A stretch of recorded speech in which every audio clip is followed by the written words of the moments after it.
सुप्रभात। आज हम पढ़ेंगे एसके पोटेकाट का हामिद खान।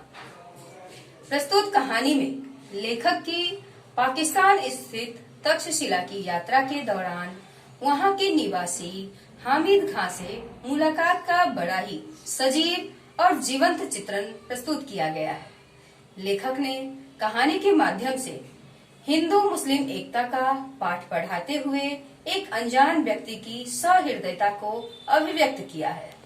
लेखक की मानवीय संवेदना तक्षशिला निवासी हामिद खां को स्पर्श करती है और दोनों में सौहार्दपूर्ण आत्मीय संबंध स्थापित हो जाता है।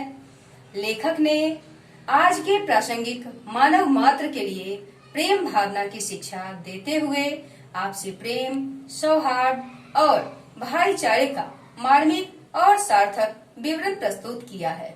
इस कहानी का मुख्य उद्देश्य आज के युग में जाति, धर्म और मजहब से ऊपर उठकर मानव मात्र के लिए प्रेम भावना की शिक्षा देना है। साथ ही विश्व बंधुत्व को बढ़ावा देते हुए आपसी प्रेम, सौहार्द और भाईचारे का विकास करना है।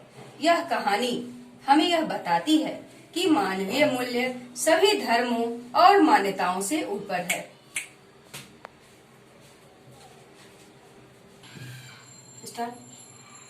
लेखक एसके पोटेकाट को समाचार पत्र में तक्षशिला में आगजनी की खबर पढ़कर हामिद खां का स्मरण हो आता है।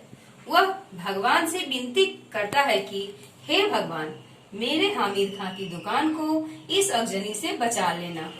बीते 2 साल जब लेखक तक्षशिला की सबसे पुरानी खंडहर को देखने गए थे, कड़कती धूप और भूख प्यास के कारण लेखक का बुरा हाल हो गया था।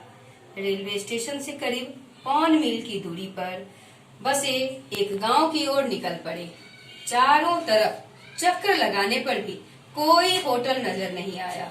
अचानक एक दुकान नजर आई जहां चपातियां सेकी जा रही थी। चपातियों को की सौंधी महक से लेखक के पांव अपने आप उस दुकान की ओर मुड़ गए। अपने अनुभवों से लेखक ने यह जान लिया था कि परदेश में मुस्कुराहट ही रक्षक और सहायक होती है।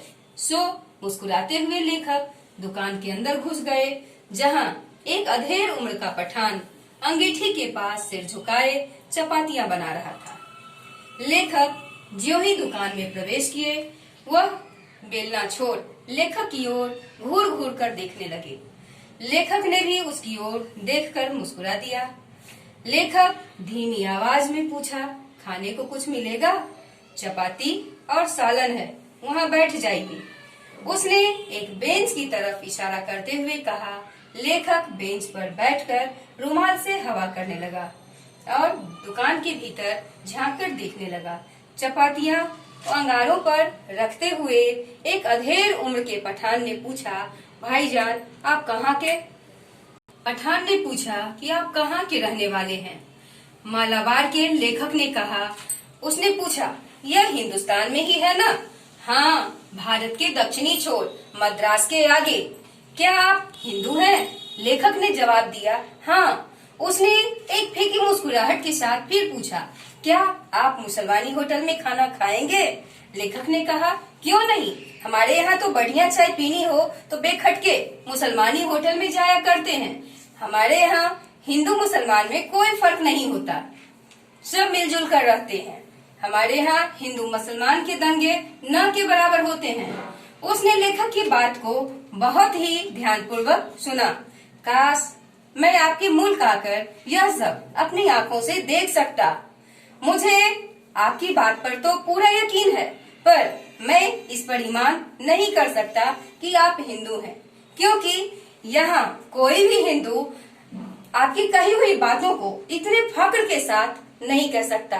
मुसलमान के सामने तो बिल्कुल ही नहीं कह सकता। उसकी नजर में हम किसी आतताइयों की औलादे हैं।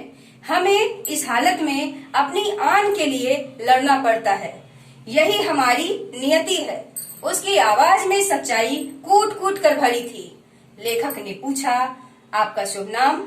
उसने बताया, हामिद खां।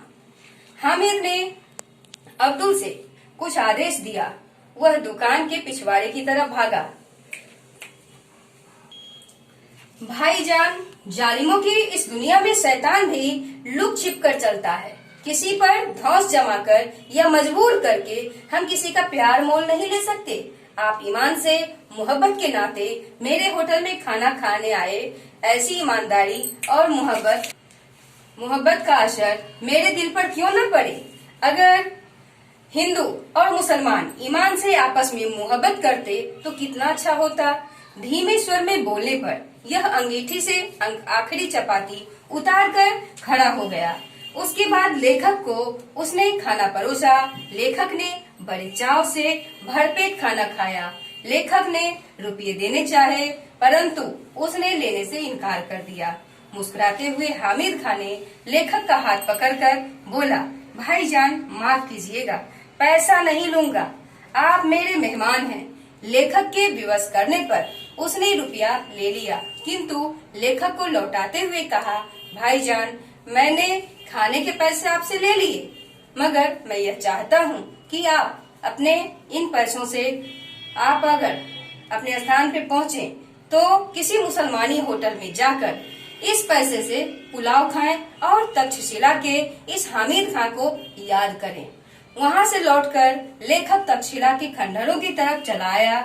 उसके बाद उन्होंने फिर हामिद खां को नहीं देखा, लेकिन हामिद खां की वह आवाज, उसके साथ बिताए हुए क्षण आज भी उनके मन में बिल्कुल ताजा हैं। धन्यवाद।